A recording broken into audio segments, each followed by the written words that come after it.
Today is Saturday, April 4th.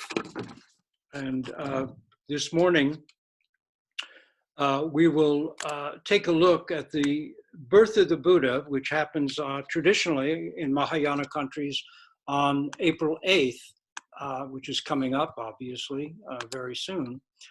Hang on one sec. I've got one little problem here. How do I get to the Teisho? I can't seem to move the screen, maybe because this is pinned. Well, I can't, the screen won't move.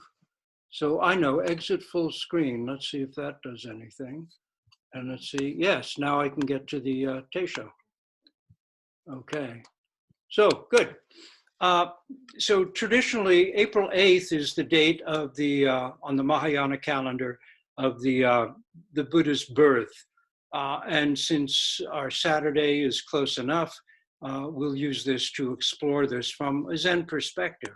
But let's start with the tradition and the story. Long ago in the land of India, in the city of Kapilavastu, King Suddhodana and Queen Maya longed for a child. Their yearning reached the Bodhisattva, who was then residing in the Tushita heaven. He reflected, and yes, after countless lifetimes of effort, the time was ripe and he was ready. So he would return to this earth and reveal the path of liberation. He would be born this final time as their son. Queen Maya then had a marvelous dream. A six-tusked white elephant appeared in her dream and touched her right side with a lotus flower. She awoke in joy. The king's wise men said the dream meant that a child capable of becoming a Buddha would be born to them. He would renounce worldly life and realize perfect enlightenment if he saw signs of impermanence. If he did not see these signs, he would become a world ruler. The king was overjoyed and he was also troubled. He wanted his son to become a great ruler, someone even greater than himself, who was a king of a small kingdom, essentially. But his son could be a world ruler, and this is really what he wanted for his son. Near the end of their pregnancy, the queen went to visit her parents, was the tradition of the time to do that, and she stopped at the Lumbini Gardens on her way there to rest. And she stood beneath a sala tree and reached up to touch a blossom of the tree, and as she did, all these flowers began tumbling from the sky, the air filled with perfumes of incense and roses. Buds and blossoms opened, birds flew and sang, tinkling bells chimed, and beautiful voices began singing in a language of delight. Emerging painlessly out of his mother's right side, the baby Buddha was born. Standing upright, he took 7 steps with lotus flowers opening beneath his feet at each step. Devas descending from higher realms poured sweet dew and heavenly ambrosia over him, washing all birth impurities away. Raising one hand towards the heavens, pointing the other down to the earth, he sounded the Buddha's lion's roar. Above the heavens, below the heavens, I alone am the honored one. In this life, I shall be Buddha. All beings experienced a moment of completeness and joy. All were happy, but no one was happier than the Queen Maya, now seeing her long-awaited child at last, unless it was the newborn Buddha-to-be, who already looked upon each deva, each person, animal, tree, flower, stone, bird, even as a mother regards her deeply loved and only child. So that's essentially the traditional narrative. Now let's take a look at it with a practice eye. So legend adds that at his birth, those suffering mentally or physically felt peace, health, and calm. Jails opened, prisoners found release, and captives found release. The fires of the hells ceased to burn. Hungry ghosts were satisfied for the first time. Animals were freed of fear, and the warring spirits found peace. So this had a tremendous effect across all realms of existence. The classical use of a symbolic language, the language of myth here, points to depths beyond the literal. The birth of a child is, after all, an ordinary event, yet it is also a miracle. Literal and myth really come together. How do two microscopic cells become one living person? How do gastrula and blastula become a being with talents, interests, unique features, and personality? Where does a child come from? This, of course, is a loaded question. I think it was Aiken Roshi who remembers as a child asking his father a question, where do children come from? Where did I come from? And his father launched into a pretty mechanical description of sexual intercourse and such. And that wasn't his question really at all. That wasn't the answer that Aiken Roshi as a child was looking for. Where do I come from? It's a mystery. How could there have been a world before you or I or anyone child you know now existed in it? It seems impossible. Where did we ourselves come from? And was there ever a world without us in it? Can new energy enter the universe? If so, where does it come from? Or is old energy constantly being recycled into new forms over and over? As with the Buddha's birth, the birth of each child affects us all, whether we consciously know it or not. Myth gives imaginative room and recognition to the reality of this uncanny, real, ungraspable, ordinary reality that we all live. Still, those words the baby Buddha spoke are clearly myth. Babies don't speak in comprehensible language. His profound utterance, above the heavens, below the heavens, I alone am the honored one, can't be taken at face value. It's not meant as a matter of faith or belief. Fundamentalism's reductive literalization of what are deeply spiritual, poetic truths take us down a rigid and narrow road. No Buddhist sects so far, knock on wood, thank goodness, have so far sprung up arguing over what the baby Buddha said. None have yet come to blows over this, and hopefully such sects will never arise, but anything is possible. Sadly, not knowing or forgetting how to use our minds as a species, we've already proven ourselves capable of telling stupidly self-destructive, untrue stories and believing them. I'm special, or we're special, or we're better than other people, or we're better than animals and plant beings, or we're better than anything else, or we're separate, or mind and body are separate, or that we're not somehow simply interesting animals who over the last several million years have been slowly imagining ourselves, which means evolving, into whatever a more consciously human being might be. All these are forms of painfully short-sighted stories. And sadly, we keep clinging to them. However, the somewhat good news is that the drastically destructive consequences of all such stories are getting too obvious to ignore. It's time for new stories, better ones. Zen practice opens us to them. Our path begins by recognizing the inadequacies of our current stories. From there, we can go on to learn how to live from and with greater actual intimacy with ourselves and with all beings, not separated stories. We can come home. This is the path of practice realization. If practice realization becomes mere myth, that is, if we no longer realize the point of practice, we get stuck with belief. The purpose of practice is the chance it offers for us to mature beyond such self-centeredness. This is the way of the bodhisattva, or wisdom being, the way of the growing up being. Wrongly understood, religion can become poison. When literalization overtakes practice, we get the dregs, that is dogma, and with it, inquisitions and holy wars. The baby Buddha's legendary words are pointers to something more. The road to above the heavens, below the heavens, is not simply one of nice feelings and beliefs. The practice of realization will involve facing everything that is not realization, everything that stands between us and the real truth, everything that is in essence makyo, not absolute truth. So a genuine path can arouse feelings of anxiety, discomfort, fear, despair, even terror.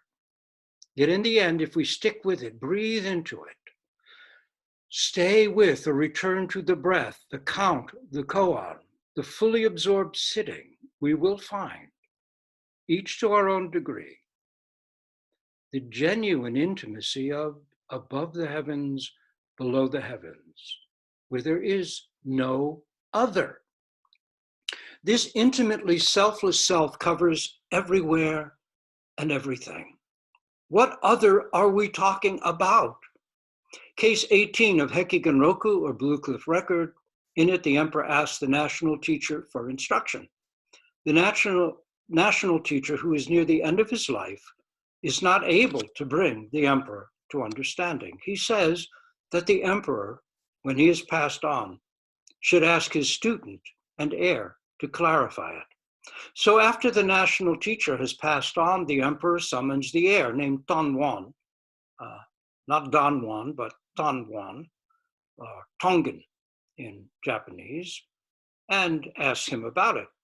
Tonwan offers a verse to which Shuedo, etc., who put this case into the Hekigan-roku, adds comments. It goes like this. South of Shang and north of Tan, Shuedo comments, this soundless sound of a single hand. In between, there is gold sufficient to a nation, Shuedo comments, a rough-hewn staff. Beneath the shadowless tree, a community ferryboat. Shuedo adds, clear is the river, calm is the sea. No holy one in the Emerald Palace we see.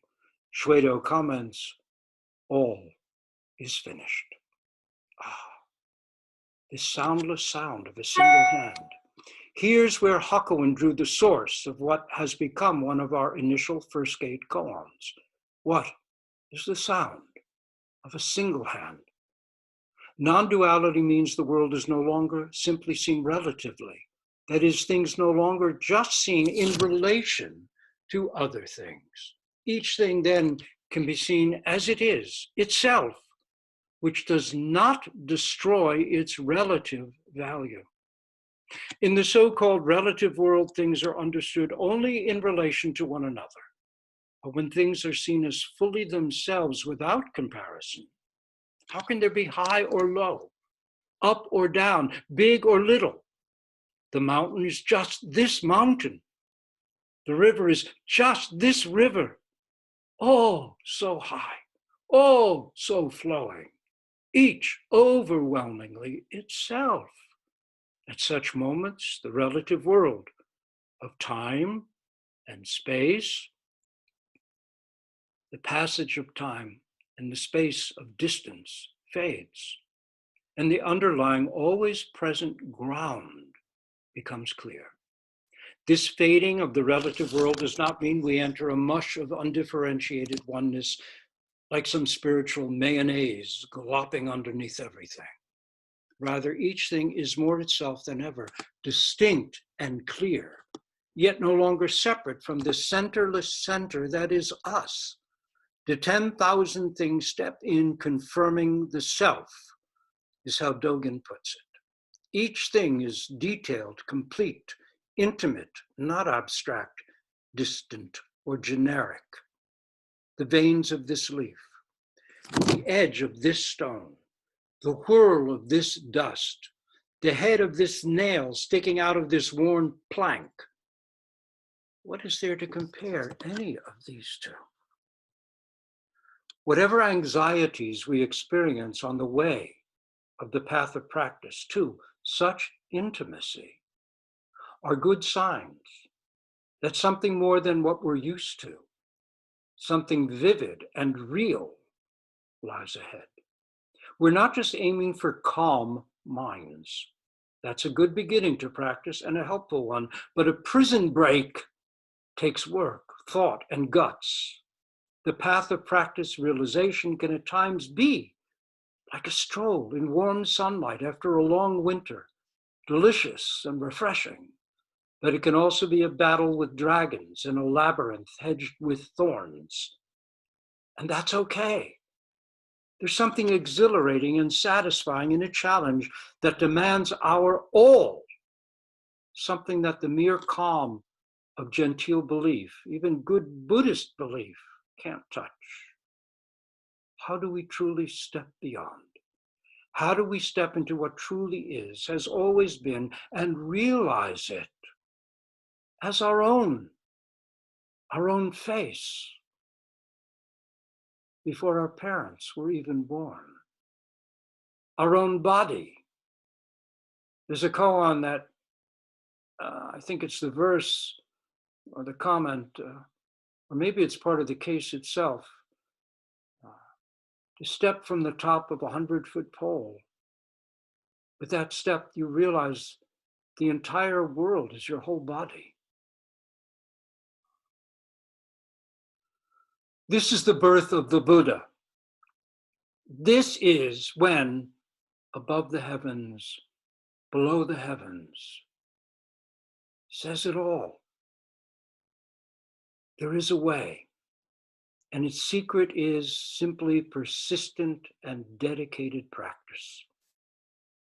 Why does it take so much effort and time? The answer is that we have ingested so much dualism, so much untruth, and made it our own, that to really get clear of it, not simply poke a tiny hole in it, we have to keep at it for a long time before we've worn that stone down, washed that mire away. The Buddha had to do that too, as shown by the Jataka tales. He persisted. Then at last, above the heavens, below the heavens, was all there was, all there is. Sadly, those legendary and true words of the baby Buddha can easily be misunderstood to be signs of inflated egotism or narcissism. They are not. Rather, they express absolute humility, absolute selflessness. They're pointing to the truth that in reality, there's no self-centered self at all. I am that I am. Innate enlightenment, the original face of all beings, is given a voice.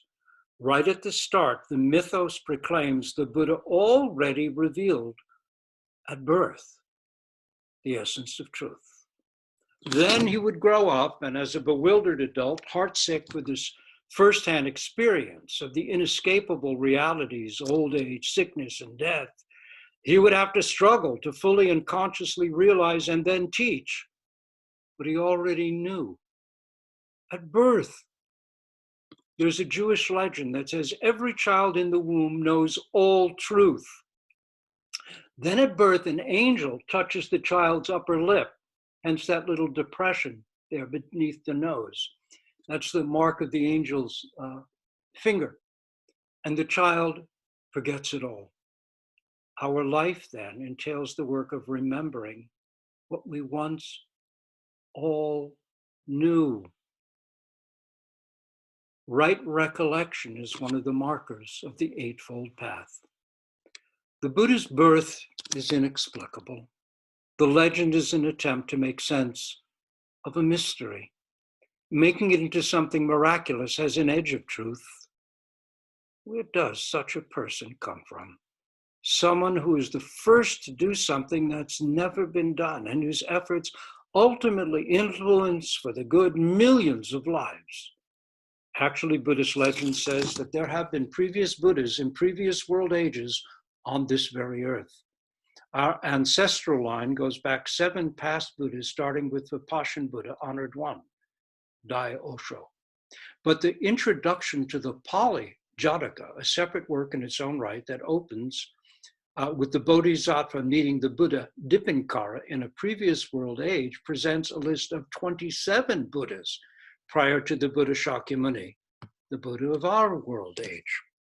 Classical Buddhist tradition says that the Buddha's birth, that is the birth of the child, Siddhartha Gautama, was the first time in our world cycle that complete realization awoke and found its voice. The baby Buddha, after proclaiming his profoundly selfless truth above the heavens, below the heavens, I alone am the honored one, because I alone am all that is. All are I alone. I am that I am. The baby Buddha, after proclaiming this profoundly selfless truth, then lapsed into ordinary infancy, speaking only the occasional gurgle, laugh, or coo. He grew up to be a prince, who, seeing the signs of impermanence, an old person, a sick person, a dead person, and a truth seeker, gave up his throne and set off into the wilderness to fulfill his calling. In his final enlightenment, the deepest possible realization, all the potential powers of the mind for wisdom and compassion were, tradition holds, opened and fulfilled. Amazingly, he did this on his own, with no guide, no teacher, no sangha. His effort arose out of a deep determination to benefit all beings. It arose out of the conviction that there was something more, something beyond the senses and intellect, yet not separate from them. It arose out of a courageous dedication to awake. It arose as well out of dismay and disillusionment, errors and failures, and the countless lifetimes of ongoing effort told of in the Jataka tales. This is what is meant by aspiration in Zen, the aspiration to truly awaken to our own nature and to truly become able to be of use and benefit to all beings. I can think of nothing more important in this world where not only human beings, but species are disappearing, plant beings are threatened, on whom we depend for life, for oxygen, for food, to be able to somehow be of benefit to our world, to all beings. This is the aspiration that then seeks to encourage and to help us walk more fully toward. Knowing ourselves from our own practice just how hard it is to catch even a glimpse of realization, Prince Siddhartha's personal determination to accomplish the entire path alone is extraordinary. It is miraculous. The birth of the Buddha is a cause for celebration, marking as it does the first entrance of awakened mind into historic time. A tremendous amount of hard work, a lifetime of demanding work was still needed before what was already in place would become functional. But the essence was already established with those first words, above the heavens, below the heavens. We too sounded a lion's roar at our own birth. Ours, though, sounded more like wah! And then our work to make it real also began step by tiny step. In daily zazen, the baby Buddha is born again, as each of us. Above the heavens, below the heavens is not just an Eastern thing. The 17th century English Christian theologian and mystic Thomas Traherne, speaking of his own childhood in his Centuries of Meditation, 3rd century, wrote, "The corn was orient and immortal wheat, which never should be reaped, nor was ever sown. I thought it had stood from everlasting to everlasting. The dust and stones of the street were as precious as gold. The gates were at first the end of the world. The green trees, when I saw them first through one of the gates, transported and ravished me. Their sweetness and unusual beauty made my heart to leap and almost mad with ecstasy. They were such strange and wonderful things. The men, oh, what venerable and reverend creatures did the aged seem, immortal cherubim, and young men glittering and sparkling angels, and maids, strange seraphic pieces of life and beauty, boys and girls tumbling in the street and playing were moving jewels. I knew not that they were born or should die, but all things abided eternally as they were in their proper places.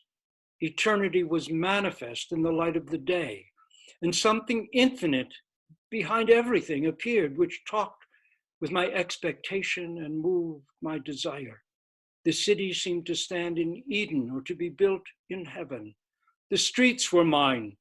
The temple was mine. The people were mine.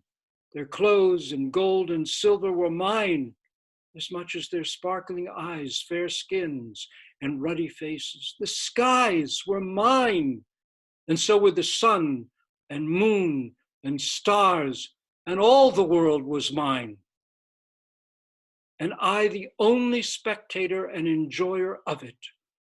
I knew no churlish properties, nor bounds, nor divisions, but all properties and divisions were mine, all treasures and the possessors of them, so that with much ado, I was corrupted and made to learn the dirty devices of this world, which now I unlearn and become, as it were, a little child again. Above the heavens, below the heavens, I alone, the honored one, east or west, same thing. The truth is here. Heading back east, when asked by the Emperor Wu of China, what is the highest teaching of the Buddha Dharma, the Bodhidharma said, vast emptiness, nothing to be called holy. The emperor said, aren't you a holy man? Bodhidharma answered, I don't know. He had divested himself of all limited self-centered thinking. Who was there to know what? There was just above the heavens, below the heavens. That's it. That's it. Baichong, Yakujo in Japanese, was once asked, what is the matter of special wonder? That is, what is the highest, most wonderful thing? He answered, sitting alone on Dayu Peak. Dayu Peak, or Sublime Peak, was also the name of the mountain his monastery was built on. This was his, above the heavens, below the heavens, I alone, the honored one. What is the matter of special wonder? Sitting alone on Dayu Peak at the height. The Buddha's birth opened the gate. He gave not just words, but a practice by which we can confirm the reality of those words. Because of this practice, not philosophy, we can, to one degree or another, know our own nature.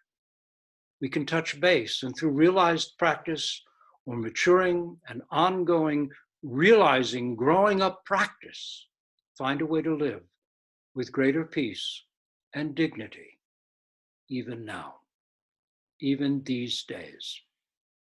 Living with peace and dignity does not mean ignoring or acquiescing to what is corrupt, wrong, egotistic, narcissistic, or filled with hatred. Attention, attention, attention is the ground. Out of that emerges generous and courageous, because selfless, action. Today we take a little time out of our busy schedule to honor Shakyamuni Buddha and his ceaseless efforts. We're grateful for the possibilities his exertions opened to us, But before we get awash in sentimentality, let's hear from Zen master Yunmen, Unmon in Japanese. John Wu writes of him in the book, The Golden Age of Zen. Excuse me 1 minute while I plug in the power cord for the computer. He wrote this about Yunmen.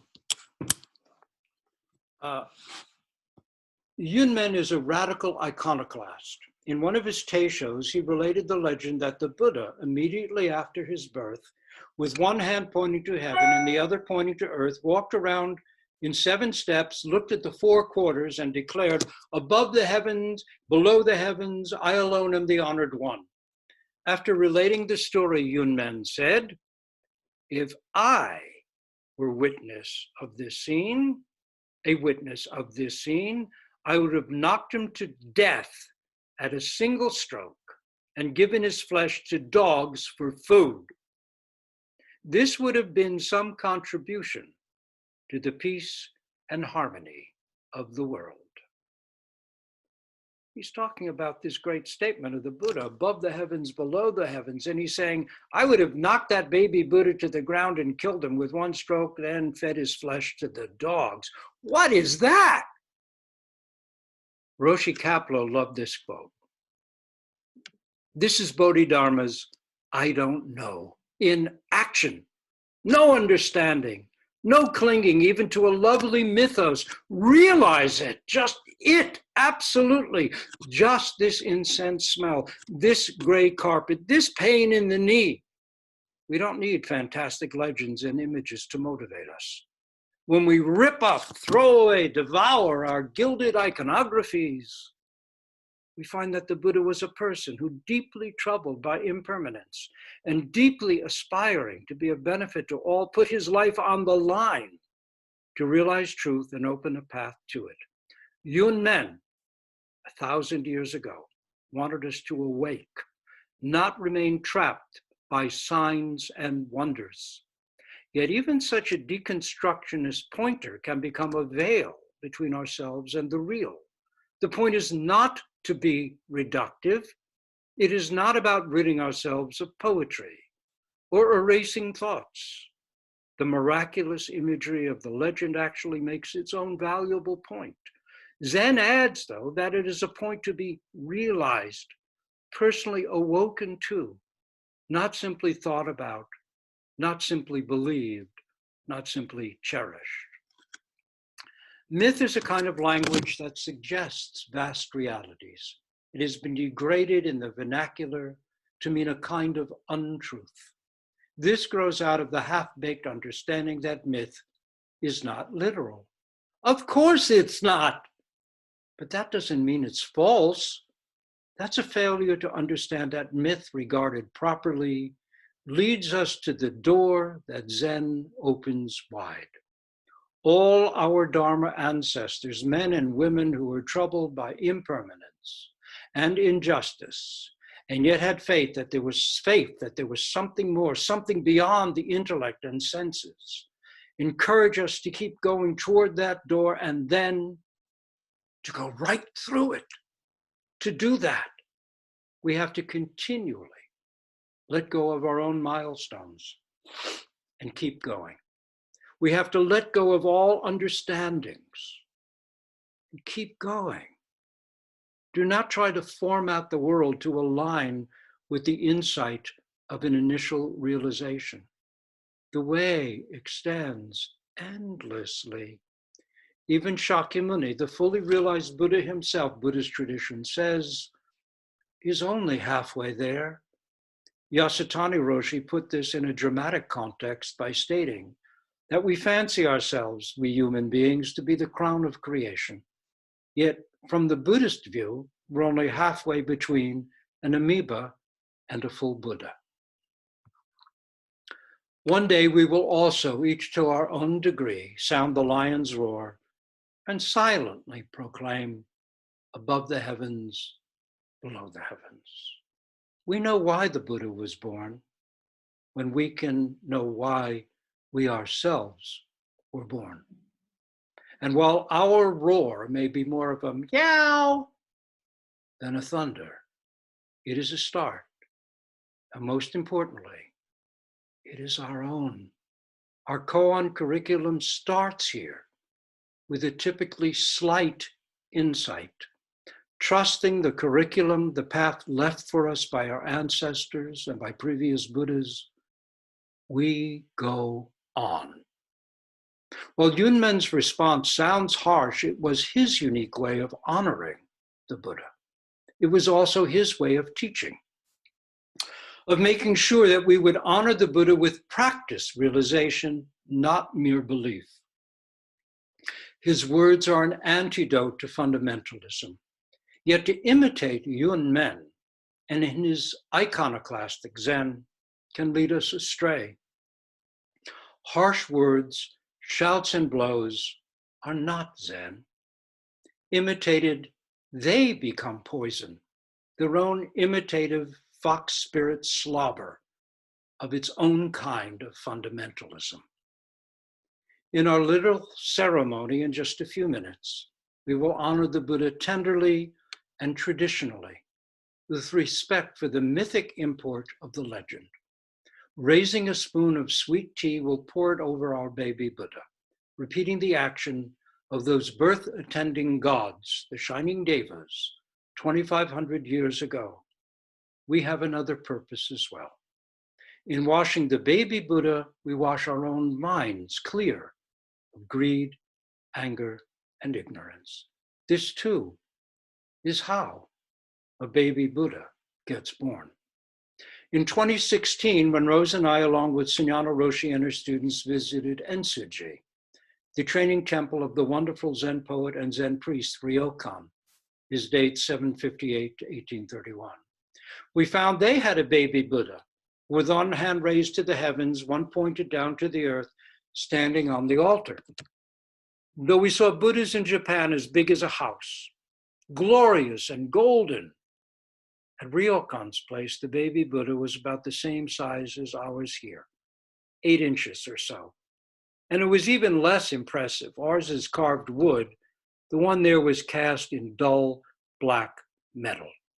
It was humble and quite touching to see. It stands out to me as one of the highlights of that entire Japan pilgrimage. Practicing realization is how a Buddha is born. The story of the Buddha's birth might be based on history or not. Regardless, it is also simultaneously a metaphor of our own potential. This count, this breath, this koan point can be our entrance into the Lumbini garden of our living earth. Oh, baby Buddhas, awake, rejoice. We will stop here with the Teisho and have our ceremony. So just give us a minute.